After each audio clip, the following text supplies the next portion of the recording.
നിങ്ങൾ വീണ്ടും അത് ചെയ്യേണ്ടി വരും. അപ്പോൾ കരുതും വീണ്ടും ചെയ്താൽ പോരെ, റെഡി ആവില്ലേ എന്ന് കരുതും.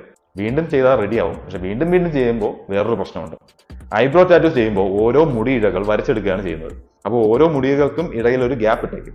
അപ്പോൾ റിപ്പീറ്റഡായി ചെയ്യുന്നതുകൊണ്ട് ഈ ഗ്യാപ്പ് അടയാനും അവസാനം കരി വരച്ചതുപോലെ ആവാനും സാധ്യതയുണ്ട്. ഇനി ഐബ്രോ ടാറ്റൂസ് ചെയ്യാൻ പോകുന്നവർ അതിന് മുമ്പ് ശ്രദ്ധിക്കേണ്ട ഒരു കാര്യം, നിങ്ങളുടെ പുരികത്ത് ഹെയർ ഉണ്ട് പക്ഷെ കട്ടിയില്ല, ലൈറ്റാണ്.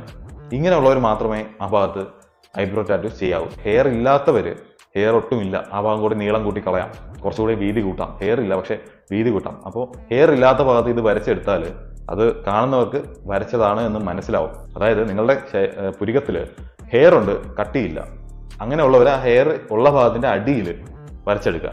പകരം നിങ്ങളുടെ ആ പുരികത്തിൽ ഹെയർ ഇല്ലാത്ത ഭാഗത്തുകൂടി പുരികം വരച്ചെടുക്കാനാണ് നിങ്ങൾ ഉദ്ദേശിക്കുന്നതെങ്കിൽ അങ്ങനെ ചെയ്യരുത്. അത് നിങ്ങൾക്ക് ഭാവിയിൽ ഒന്നും ചെയ്യാൻ പറ്റാത്ത അവസ്ഥയിലേക്ക് ആവാൻ സാധ്യത കൂടുതലാണ്. ഇൻഫോർമേറ്റീവ് ആണെന്ന് വിചാരിക്കുന്നു. ബൈ.